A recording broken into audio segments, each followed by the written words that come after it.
کوي. نو په کورونو کې زمونږ عموما یو سړی بهر ډیر زیات مهذبي، بهر چې ته داغه سره ملاویږي ته به وی چې دی خو سم د اخلاق او بوجای ده. चैनल पर नए आने वाले दोस्तों से इल्तमास है कि चैनल को सब्सक्राइब करते हुए साथ मौजूद घंटी के बटन को भी दबा दें. واذا ما غضبوهم يغفرون، او کله چې دوی غصه شي نو خلق معاف کوي. چې کله ول غصه ورشي انسان الله تعالی داسې پیدا کړی دی چې دله غصه ورزي، نو چې کله دی غصه شي دا غصه په حالت کې خلق معاف کوي، نو الله تعالی فرمایي دوی تبا پورا ثواب او دوی تبا باقی پاتې کېدونکو ثواب ملاوي. نبی علیہ السلام فرمایي من کظم غیظا، چا چې غصه وسکله وهو قادر على ان ينفذه، او هغه په دې خبره باندې قادر دی چې د خپل غصه نافذ کی، د خپل غصه قار چې ولا پچا ورغلې دی پاغه باندې د خپل قارو باسي، په دې خبره باندې هغه قادر دی.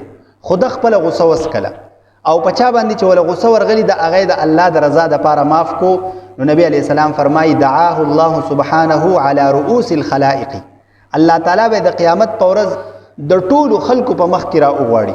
ويخيره من الحور العين ما شاء، او په حور العين کې یعنی هغه حوره چې هغه ډیره زیاته ښایستې غټو سترګو والی، په دغه حورو کې چې د کومه حوره خوښي الله تعالی به وتای چې په دې حورو کې د کومه حوره خوښه ده هغه واله ځان له دا ستا انعام دی. تو غصه شوی وي په دنیا کې او ته په دې باندې قادر وي چې تا خپل غصه ایستې وي، خو تا خپل غصه زما د رضا دپاره نه وایستي، نو لهذا دا ستا انعام دی. په دې حورو کې چې د کومه حوره خوښي هغه واخله. دې حدیث کې ګور عجیبه خبره ده، کله ناکله خو مونږ غصه سکو خو مونږ دغه غصې په نافذ کولو باندې قادر نه یو. مثال په تور یو سړی په یو ځای کې ملازم دی او افسر ورته غصه وکړه، دی خو افسر ته څه نشي ویلی کنه، په زړه کې ډېر زیات غصه دی خو غصه ایستې نشي. خو که بالفرض دغه خبره چې دی د په کور کې چا وکړه، ښځې ورته وکړه، خور ورته وکړه، یا داسې یو بل کس ورته وکړه چې دی په هغه باندې قادر دی.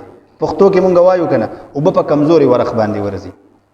یو سړی بهر خو به خلکو د جی جان کوي، ډیر راشه درشه به کوي، خو په کور کې دغه داسې حالت چې په کور کې ټول خلک امان غواړي.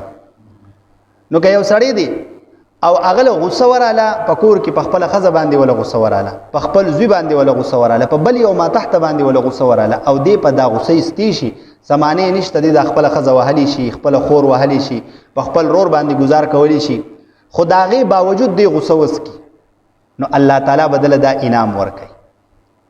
او روایت کی راځي چې علي بن حسین، د حسین رضی الله عنه یو زوی علي، د حسین رضی الله عنه د پلار نم علي نوم او د زوی نم علي نوم.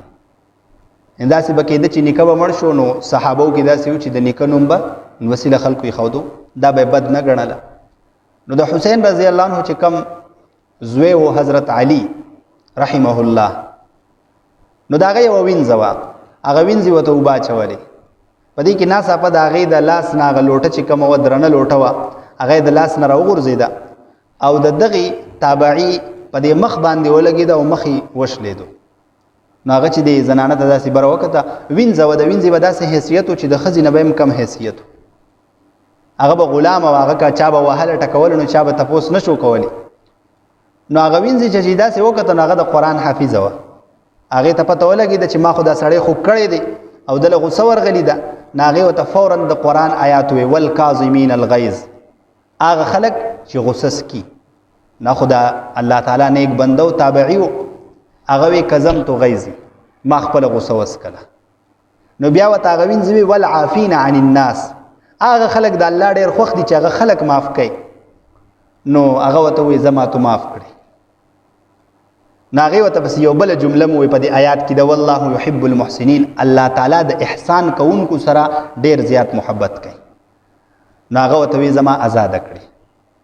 د هغې نه خو غلطي شوي و، نو په کار خو دا و چې هغه ښه وهلې ټکولې وي چې په ما باندې دومره خیال نه کړي، دا لوټه دې راله په مخ را واچوله او مخ دې راله وشله، خو چې هغې ورته کله د قرآن د آیات وویل نو د هغه په ذهن کې فورا دا خبره راله چې ما له خو غصه راغلې ده او زه په دې خبره باندې قادر یم چې په دې وینځه باندې د خپله غصه وباسمه، د دې سره وهل ټکول کولی شم، خو ما ته چونکې د الله تعالی د طرف نه دا حکم دی چې کله تاسو له غصه راشي نو غصه سکئ.